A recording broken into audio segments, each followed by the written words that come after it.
नगर परिषद कसरावत द्वारा नगर पालिका के पुराने जर्जर बिल्डिंग को डिसमेंटल करने पहुंचा।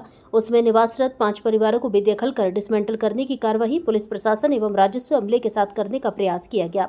भारतीय जनता पार्टी कसरावत के कार्यकर्ताओं ने इसका विरोध किया। पुराने जर्जर मकान में वर्षों से निवासरत परिवारों और भारतीय जनता पार्टी के कार्यकर्ताओं ने प्रशासन से मांग की है कि रहवासियों द्वारा माननीय न्यायालय में प्रकरण दर्ज किया गया है, जिसकी सुनवाई 16 जून 2025 को होनी है।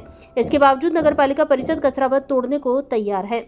निवासरत परिवारों ने लिखित में नगर परिषद सीएमओ को दिया गया, कहा गया 16 तारीख को कोर्ट का जो भी निर्णय आता है हमें स्वीकार है। उसके बाद नगर पालिका कार्रवाई करने को पूर्ण स्वतंत्रता रहेगी।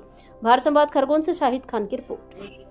ये अतिक्रमण को लेकर कार्रवाई चल रही है, क्या कुछ मामला? आज नगर परिषद कसरावत द्वारा दशहरा धर्मशाला को तोड़ने हेतु कार्रवाई के लिए दल आया था और चूंकि ये प्रकरण न्यायालय में चल रहा है, यहाँ के जो 5 रहवासी परिवार हैं उनके द्वारा माननीय न्यायालय में इसका प्रकरण को ले जाया गया है और उसकी 16 तारीख सुनवाई की न्यायालय द्वारा रहवासियों को दी गई है। तो हम लोगों ने यही अनुरोध किया है प्रशासन से, पुलिस प्रशासन से, निकाय से और राजस्व विभाग से कि इनको 16 तारीख तक जब तक न्यायालय इनके प्रकरण की सुनवाई नहीं करता है इनको राहत दी जाए। और दूसरा, हमारे मानवता के आधार पर एक निवेदन और किया था कि चूंकि वर्षा काल चल रहा है तो वर्षा काल में इन लोगों को कहीं जगह जाने में दिक्कत आएगी और सारे मजदूर पेशा लोग हैं, ये गरीब लोग हैं, इनको वर्षा काल की राहत दी जाए। हम इस अनुरोध के लिए यहाँ आए। क्या प्रशासन का क्या कहना? प्रशासन ने आज कार्रवाई को, हम सब लोगों और इन लोगों की समस्या को देखते हुए आज की कार्रवाई को लंबित किया है। 16 तारीख तक उन्होंने माना है कि इन लोगों को छूट दी जाएगी। बाकी हम लोग फिर एक बार अनुरोध करना चाह रहे हैं प्रशासन से कि वर्षा काल इनको बारिश राहत दी जाए। क्या नाम लिखते हो? हेमंत सोई। नगर पालिका द्वारा अतिक्रमण के ऊपर जेसीबी बुलडोजर चला जाए, क्या कुछ मामला है? ये धर्मशाला नगर परिषद आधिपत्य की धर्मशाला है जो कि नगर परिषद रिकॉर्ड में दर्ज भी है।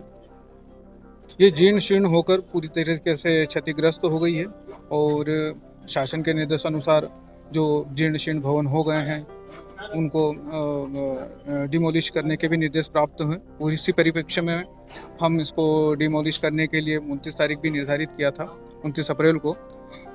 तत्संबंध में रहवासियों द्वारा जो यहाँ रह रहे थे उनके द्वारा ये मांग की गई थी कि हमें थोड़ा सा समय दिया जाए, 4 दिन का समय दिया जाए, उसके बाद हम स्वतः ही उसको खाली कर देंगे। फिर उन्होंने ये भी कहा था कि 7 तारीख को हमारी सुनवाई है, उसके पश्चात हम स्वयं ही उसको खाली कर देंगे। 7 तारीख को सुनवाई भी हुई थी, 7 तारीख के पश्चात भी वो इनके फेवर में या इनको स्टे नहीं मिला। फिर इनकी 14 तारीख लगी थी और 13 तारीख हमारा डिमोलिश करने का था, डिसमेंटल करने का था, लेकिन वो भी इन लोगों ने कहा था कि 14 को भी सुन लिया जाए। तो उस टाइम पे 14 को भी हमारे द्वारा सुन लिया गया था। और फिर हमने ये जो आज की तारीख निर्धारित की थी, 28 तारीख निर्धारित की थी। 28 तारीख में हम डिमोलिश करने के साथ से आए थे, जीर्ण शीर्ण क्षतिग्रस्त भवन है, तो उसके लिए हम आज सभी उपस्थित हुए थे। पूरा प्रशासन, पूरी टीम थी, तहसीलदार साहब थे, टीआई साहब थे, पूरा प्रशासन अमला था, पूरा प्रशासनिक अमला था। इसमें जो लोग टोटल यहाँ पे 6 लोगों का वाद दायर था, जिसमें से 2 लोगों के परिवार। ये जो आपके मकान पे बुलडोजर चल रहा है, क्या कुछ मामला है? ये 70 साल से मेरे ससुर का है।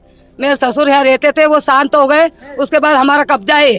हम बहुत साल से यहाँ रह रहे, मेरे बच्चे, मेरे परिवार यहाँ पे रह रहे। इन्हें जानबूझ के हमारा मकान तोड़ा। क्यों तोड़ रहे हैं, क्या कारण रहा तोड़ने? खाली करने को बोल रहे हैं। नगर पालिका पास है नहीं, सब भूखे मरे, उनके भूखे नंगे। नगर पालिका कुछ है नहीं उनके पास खाने के लिए। ये हमारे मकान नहीं दिखता उनको, इसको तोड़ो। नगर पालिका तोड़ के क्या बना? जगह नगर पालिका के नहीं, दशहरा धर्मशाला बहुत समय पुरानी थी। मेरी शादी को 30 साल हो गए, मैं 30 साल से यही रह रही और मेरे साथ अन्याय करा। मैं इधर आई गली में इतनी देर तक तोड़ दिया, जबकि राजा का काम होता है धर्म की रक्षा करना। इन्हें अधर्म करा, मेरे साथ अन्याय करा। बता दो, पक्की दीवारों को तोड़ दी। कितने मकान तोड़े यहाँ पे आपके? 2 मकान तोड़ दिए। क्या नाम लिखते हो? मैं संगीता।